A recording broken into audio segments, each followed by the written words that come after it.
Everyone, कैसे हो guys. आशा करती हूँ सभी अच्छे होंगे, स्वस्थ होंगे। स्वागत करती हूँ आप सभी का मैं अपने YouTube channel study with Deepa Saini में।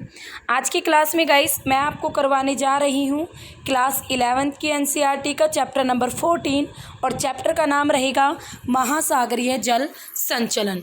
ठीक है, यानी महासागर का जो पानी है उसमें जो मूवमेंट होती है उन सब चीज़ों को हम आज की क्लास में कवर अप करेंगे। तो किस किस तरीके से आपकी चीज़ें होती है, तो सिंपल वे में बात करें तो गाइस आप महासागरीय धाराओं को पढ़ोगे और इसके साथ साथ ज्वार भाटा भी। ठीक है, तो ये दोनों ही चीज़ें आती हैं इसमें। तो सबसे पहले अगर इसमें हम देखें, आप सबको पता है महासागर का जो पानी है उसमें मूवमेंट चलता रहता है, वो बिल्कुल एक जगह रुक कर नहीं रहता और उसकी कुछ अपनी विशेषताएं भी हैं। फॉर एग्ज़ाम्पल जो महासागरों का जो टेम्परेचर है, खारापन है, घनत्व, सब कुछ अलग अलग है। और उसके अलावा कुछ बाह्य बल भी काम करते हैं महासागरों के पानी के ऊपर, सूर्य, चंद्रमा और वायु। ये भी महासागरीय की जल की जो महासागरीय जल है उसको गति प्रदान करती हैं। तो महासागरीय जल में आपके क्षैतिज रूप से भी और ऊर्ध्वाधर रूप से दोनों ही रूप से मूवमेंट होती है। आपने सुनामी देखी है ना, तो सुनामी वर्टिकल हो गया, क्षैतिज यानी आपकी लहरें जो चलती हैं। तो जो महासागरीय धाराएं और लहरें होती हैं वो क्षैतिज गति से संबंधित है यानी हॉरिजॉन्टल से, और ज्वार भाटा टाइड जिसे कहते हैं वो आपके वर्टिकल मूवमेंट से संबंधित है महासागरों की। महासागरीय जो धाराएं हैं उनमें एक लंबे टाइम तक एक ही तरफ पानी का बहाव चलता रहता है, और जो तरंगे होती है गाइस वो जल की क्षैतिज गति को दिखाती हैं। एक स्थान से दूसरे स्थान पर पानी का मूवमेंट होता रहेगा और तरंगों में आपका जल गति नहीं करता, लेकिन तरंगों के आगे बढ़ने का क्रम जारी रहता है। ठीक है, और ऊर्ध्वाधर गति में बात करें तो महासागरों और समुद्रों में जल के ऊपर उठने और नीचे से संबंधित है। एक बार पानी ऊपर उठेगा ज्वार जिसे हम कहते हैं, फिर नीचे गिरेगा भाटा कहते हैं। तो सूर्य और चंद्रमा के आकर्षण बल के कारण महासागरीय जल एक दिन में 2 बार ऊपर उठते हैं और 2 बार नीचे गिरते हैं, जिसे आप ज्वार भाटा कहते हो। ठीक है, इनके बीच में लगभग 12 घंटे 26 मिनट का अंतर होता है एक ज्वार के बाद दूसरे ज्वार आने में। ठीक है, तो एक दिन में नॉर्मली 2 बार कहा जाता है। तो ये आपका इस तरीके से ज्वार भाटा चलता है। सबसे पहले आती है तरंग, वेव। क्या होती है तरंगे? ये केवल आपकी एक ऊर्जा है, पानी नहीं होती, ऊर्जा है, जल नहीं बोलेंगे इसको, जो कि जो महासागरीय सतह है उसके आर पार गति करते हैं। तरंगों में जो जल होता है गाइस वो छोटे छोटे वृत्ताकार रूप में गति करते हैं। वायु जल को ऊर्जा प्रदान करती है जिससे आपकी तरंगे उत्पन्न होती हैं, और वायु के कारण ही तरंगे महासागर में मूवमेंट करती हैं। ठीक है, हवाएं जब महासागरीय पानी के ऊपर से गुजरते हैं तभी आपके महासागरों में मूवमेंट होती है, और जो ऊर्जा होती है वो तट की ओर छोड़ दी जाती है, निर्मुक्त कर दी जाती है। सिंपल सी बात है। अब अगर हम बात करें महासागरों के पानी की, तो यहाँ पर जो तरंगे हैं एक बार क्या होती है गाइस, एक बार आपके तट के पास आएगी तरंगे।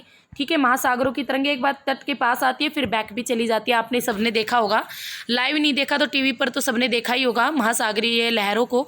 तो जब जल की गहराई तरंग धैर्य बोलते हैं तरंग की लंबाई को। ठीक है, वेव लेंथ को बोलते हैं तरंग धैर्य के आधे से कम होगी ना तो आपकी तरंगे टूट जाती हैं, और बड़ी तरंगे खुले महासागरों में पाई जाती हैं, यानी बड़ी बड़ी पूरी लंबी चौड़ी तरंगे जैसे ही आगे की ओर बढ़ती है वो बड़ी होती हैं और वायु से ऊर्जा को अवशोषित कर लेती है, यानी अपने अंदर ग्रहण कर लेती हैं। अधिकांश तरंगे जल की विपरीत दिशा में गति से उत्पन्न होती हैं। जब 2 नोट और या उससे कम वाली समीर शांत पानी पर बहेगी तो छोटे छोटे रैपिड्स भी बनते हैं। ये सिंपल है, ये इनमें ज़्यादा मत घुसो। ये वही चीज़ दिखा रही है कि तरंगे क्या आती है, क्या इनसे क्वेश्चंस नहीं बनते। सबसे पहली बात, एक तरंग का आकार और उसकी आकृति उसकी किसको दर्शाता है, उसकी उत्पत्ति को दर्शाता है कि वो कहाँ से पैदा हुई है, कैसे चली है। जो बिल्कुल युवा तरंगे होंगे, नई नई तरंगे होंगी, वो ढाल वाली होती हैं और संभवतः स्थानीय वायु के कारण ही बनी होती हैं। कम और नियमित गति वाली जो तरंगों की उत्पत्ति होती है वो दूरस्थ स्थानों पर होती है, यानी दूर वाले इलाकों में होती है, दूसरे गोलार्धों में होती है। ठीक है, तो अगर तरंग के बिल्कुल हाईएस्ट पॉइंट का पता लगाना है तो वायु की तीव्रता के द्वारा उसका पता हम लगा सकते हैं, ये कितने समय तक प्रभावी रहेगी। ठीक है, यहाँ पर आप देख भी सकते हो दाहिनी ओर, ये छोड़ो, इससे आपको समझ में नहीं आएगा, आगे आता है ना उसमें समझाऊंगी मैं आपको। तो तरंगे गति करती हैं, गुरुत्वाकर्षण बल तरंगों के जो शिखर होते हैं उनको अपनी तरफ खींचता है, ग्रेविटी, और जैसे ही पानी गिरेगा तो पहले गर्त को ऊपर की ओर, यानी गड्ढा है, गड्ढे में पानी एकदम गिरेगा तो वो ऊपर की ओर आएगा पानी, और फिर तरंग नई स्थिति में गति पैदा करती हैं। तो इस तरीके से तरंग जो है वो चलती रहती हैं, आगे पीछे ऊपर नीचे उनका चीज़ें चलती रहती हैं। अब जो मोस्ट इंपॉर्टेंट पार्ट है वो अब आया है, तरंग शिखर और गर्त क्या होता है, ये एग्जाम में आते हैं गाइस आपके। तो सबसे पहले तरंग शिखर की बात करें ना हम, तो एक तरंग के उच्चतम और निम्नतम, यानी उसका जो डीप पॉइंट होगा उसे तो गर्त कहेंगे, और उसका जो हाईएस्ट पॉइंट होगा उसे तरंग शिखर कहेंगे। वेव क्रिस्ट और थ्रो, ठीक है, समझ में आ गया। तरंग शिखर और गर्त। तरंग की ऊंचाई किसे कहते हैं, वेव हाइट। एक तरंग के गर्त के आद्यस्थल से शिखर तक के ऊपरी भाग की ऊर्ध्वाधर दूरी को तरंग की ऊंचाई कहते हैं। आप कैसे समझोगे, अब देखो आप समझोगे। जैसे एक तरंग ये है, एक तरंग ये है, तो यहाँ से लेकर, ठीक है, ये तरंग का क्या है, ये क्या है, आद्यस्थल। यहाँ से लेकर और ये तरंग का जो शिखर है, यानी ये वाला जो पार्ट है, तो ये होगी तरंग की हाइट। क्या कहेंगे इसे, तरंग की हाइट, ऊर्ध्वाधर दूरी को। नेक्स्ट आता है तरंग आयाम। ये क्या होता है, जो तरंग की ऊंचाई का आधा पार्ट होता है उसे कहते हैं तरंग आयाम, ठीक है। नेक्स्ट आता है वेव पीरियड। तरंग काल यानी तरंग समय, एक निश्चित बिंदु से गुजरने वाली दो लगातार तरंग का जो शिखर है और जो गर्त है उनके बीच जो समय का अंतर होता है उसे कहते हैं तरंग काल, ठीक है। आपकी दो तरंगें चल रही है, एक ये चल रही है, एक ये चल रही है। अब इन दोनों तरंगों के बीच जो इनके शिखर और आद्यस्थल के बीच जो तरंग, इनके बीच का जो समय अंतराल है दोनों का जो ये समय अंतराल है इसे ही कहेंगे तरंग पीरियड। समझ में आ गया। नेक्स्ट आता है तरंग दैर्घ्य यानी वेव लेंथ। दो लगातार शिखरों और गर्तों के बीच की जो क्षैतिज दूरी होती है, इनके बीच की जो ये क्षैतिज दूरी होती है इसे कहते हैं तरंग दैर्घ्य, ठीक है, तरंग दैर्घ्य। नेक्स्ट आता है तरंग गति यानी वेव स्पीड। जल के माध्यम से तरंग की गति करने की दर को तरंग गति कहते हैं। और गाइस ये एग्जाम में पूछा जाता है तरंग की गति को किस में मापा जाता है, तो गाइस नोट में मापा जाता है। जैसे फॉर एग्जाम्पल हमारा जो इंडिया है, जो आपका इंडिया है, इंडिया आप सभी जानते हो, यहाँ से समुद्री एरिया लगता है इंडिया में। तो भारत का जो समुद्री तट है वो 12 नॉटिकल आगे है, 12 नॉटिकल, समुद्री मील भी कह देते हैं, नॉटिकल आगे तक माना जाता है। नेक्स्ट आता है तरंग की आवर्ती। एक ही सेकंड के समय अंतराल में दिए गए पॉइंट से गुजरने वाली जो तरंगों की संख्या, कि भाई कितनी तरंगे, कितनी जो वेव है उन्होंने क्रॉस किया, तो इस चीज़ को कहते हैं तरंग की आवर्ती। क्लियर है। तो ये सारी छोटी छोटी डेफिनेशंस थी जो एग्जाम में भी आती हैं। नेक्स्ट आता है गाइस मोस्ट इंपॉर्टेंट ज्वार भाटा। ज्वार भाटा कैसे आता है, और आप यूँ सभी जानते हो सीटेट में भी ज्वार भाटा से क्वेश्चन आता है। चंद्रमा और सूर्य के आकर्षण के कारण दिन में एक बार या दो बार समुद्री तल का ऊपर उठने और गिरने को ज्वार भाटा, और नियतकालिक यानी रोज उठेगा, ठीक है, ऊपर उठने या नीचे गिरने को ज्वार भाटा कहते हैं। होता किस वजह से, चंद्रमा और सूर्य के आकर्षण के कारण।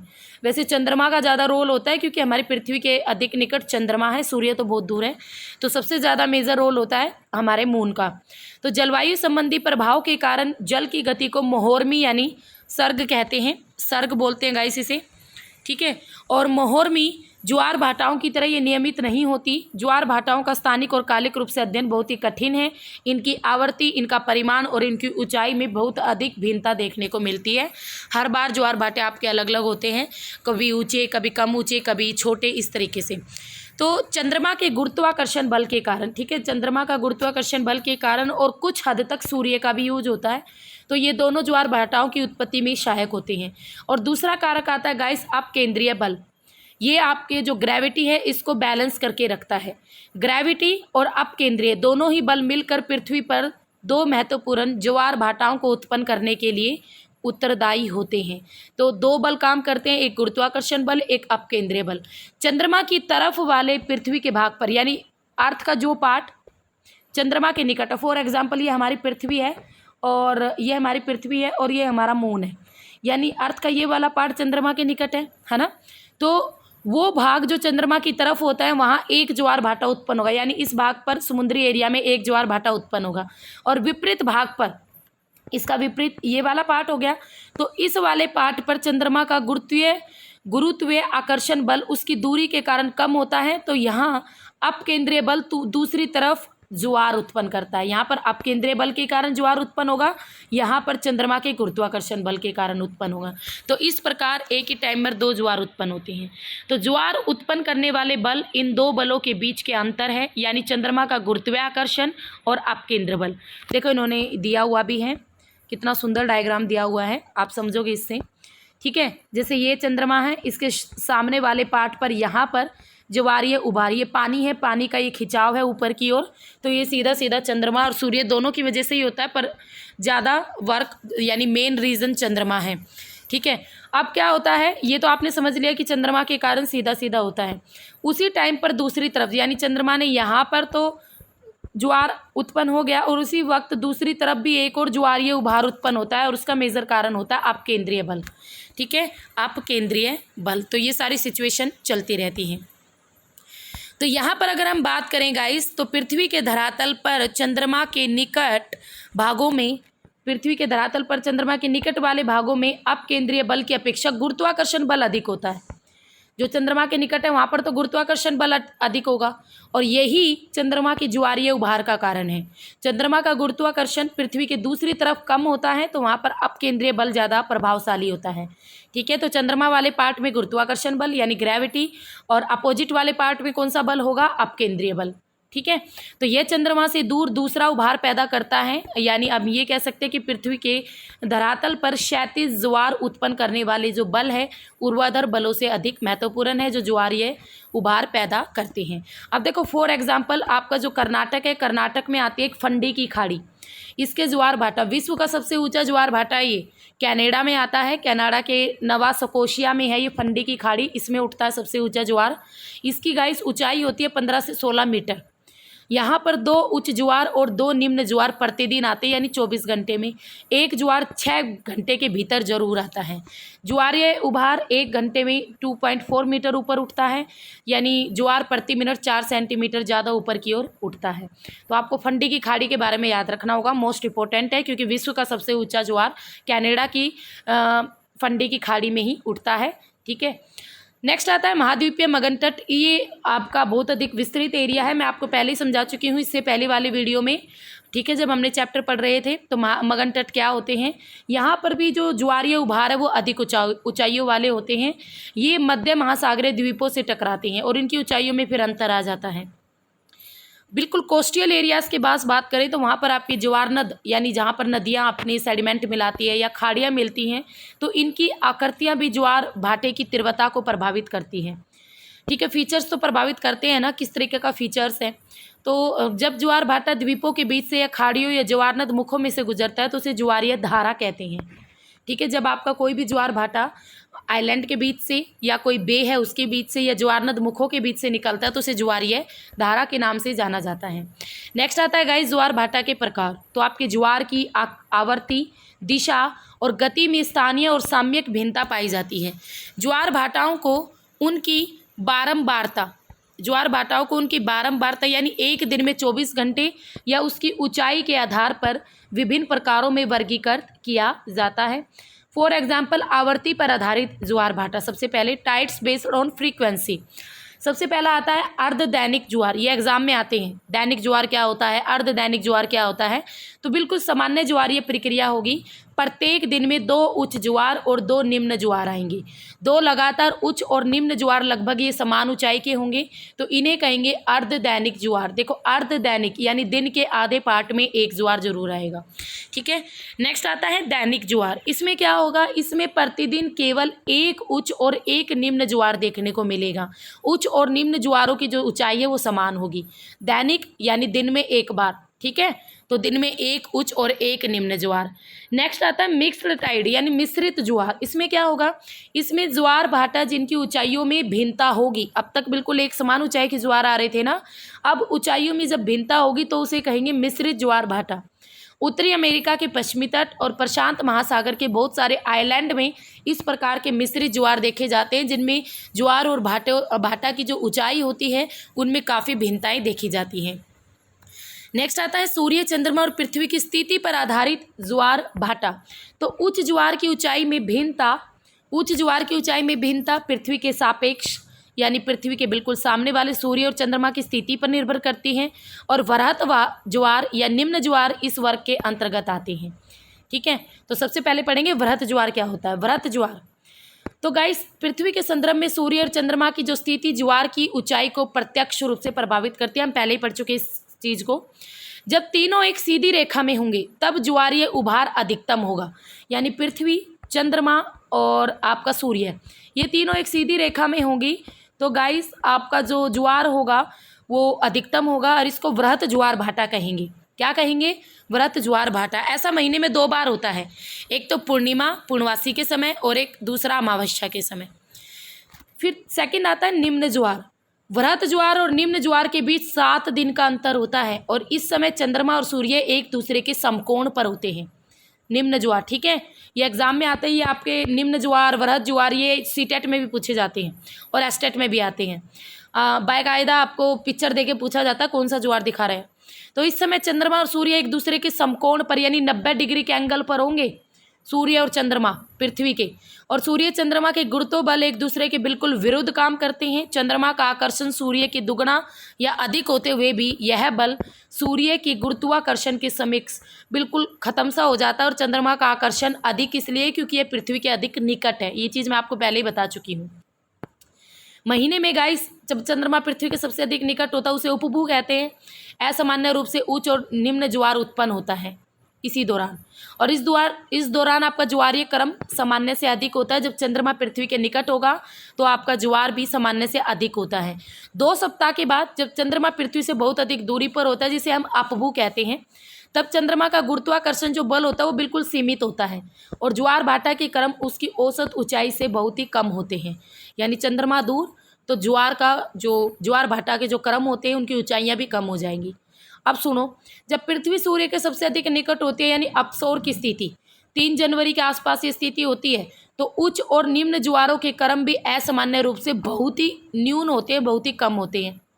ठीक है, और जब पृथ्वी सूर्य से सबसे दूर होती है तो अपसौर 4 जुलाई के लगभग ये स्थिति होती है तो ज्वार के क्रम औसत की अपेक्षा बहुत कम होते हैं। ठीक है, तो उसमें तो बहुत न्यून होते हैं और इसमें बहुत कम होते हैं। तो उच्च ज्वार और निम्न ज्वार के बीच का समय जब जल स्तर आपका गिरता है तो भाटा कहलाता है। ठीक है, आपका एक ज्वार यानी पानी इतनी ऊंचाई पे गया, दूसरा ज्वार यानी इतनी उस पे गया, अब इनके बीच वाला जब ये वाटर लेवल नीचे गिरता है तो इसे कहते हैं भाटा, इब। उच्च ज्वार और निम्न ज्वार के बीच का समय जब ज्वार ऊपर चढ़ता है तो उसे बहाव या बाढ़ भी कहा जाता है। ठीक है, तो इसका महत्व क्या है हमारे लिए? तो गाइस बहुत इंपॉर्टेंट है। 9 साल को और मछुआरों को उनके कार्य संबंधी योजनाओं में मदद करता है।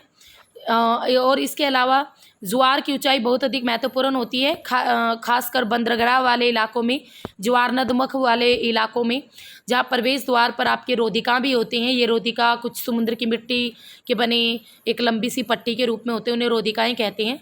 नौकाओं और जहाज़ों को पोताश्रय में प्रवेश करने से रोकते हैं। ज्वार भाटा तलछटों के डिसिल्टेशन में भी मदद करती हैं, ये तलछटों के जमाव में भी, और ज्वार नदमुख से प्रदूषित जल को बाहर निकालने में भी। ठीक है, और ज्वारों का इस्तेमाल बिजली बनाने में भी किया जाता है, विद्युत शक्ति में भी, जैसे कनाडा में, फ्रांस में, रूस में और चीन में किया जा रहा है। एक 3 मेगावाट शक्ति का विद्युत संयंत्र पश्चिम बंगाल में सुंदरवन के दुर्गा दुआनी में भी लगाया गया है। तो भारत में भी पश्चिम बंगाल में भी ज्वार भाटा पर इस तरीके के संयंत्र लगाए गए हैं। तो गाइस जो एग्जाम में क्वेश्चन आता है ना वो आपका इससे ही आता है, निम्न ज्वार और वृहत ज्वार से बहुत बार क्वेश्चन आया हुआ है। तो दोनों याद रखना, वृहत ज्वार में तीनों सीधी रेखा में होंगे और निम्न ज्वार पर 90 डिग्री का एंगल बना रहे होंगे। ठीक है, 90 डिग्री का एंगल बना रहे होंगे, एक दूसरे के समकोण पर होते हैं फिर चंद्रमा और सूर्य। तो इनको आप याद रखना। तो इसी वीडियो को हम यहाँ पर स्टॉप करते हैं। अभी इसके अलावा आप इसमें महासागरीय धाराएं और पढ़ोगे। ठीक है, तो आज की जो वीडियो है इसमें हमने ज्वार भाटक को कम्प्लीटली स्टडी किया है, हमने समझ लिया है दैनिक ज्वार क्या होता है, अर्ध दैनिक ज्वार क्या होता है, आपका मिश्रित ज्वार क्या होता है, वृहत ज्वार क्या होता है, निम्न ज्वार क्या होता है। तो ये सारी डेफिनेशंस आपके एग्जाम के पॉइंट ऑफ व्यू से मोस्ट इंपॉर्टेंट है। तो इसी वीडियो के सेकंड पार्ट में हम पढ़ेंगे महासागरीय धाराएं क्या होती हैं, कौन कौन से महासागर में हैं। तो आशा करती हूँ आपको वीडियो अच्छी लगी हो। और गाइस रोज़ रात 9 बजे ज्योग्राफी की लाइव क्लासेस होती हैं, तो जो स्टूडेंट लाइव क्लास के साथ जुड़ना चाहता है, लाइव ज्योग्राफी पढ़ना चाहता है, तो वो रात 9 बजे मेरे चैनल पर लाइव क्लास के साथ जुड़ सकता है। तो फिर मिलेंगे, तब तक के लिए have a nice day. Okay, bye bye, see you.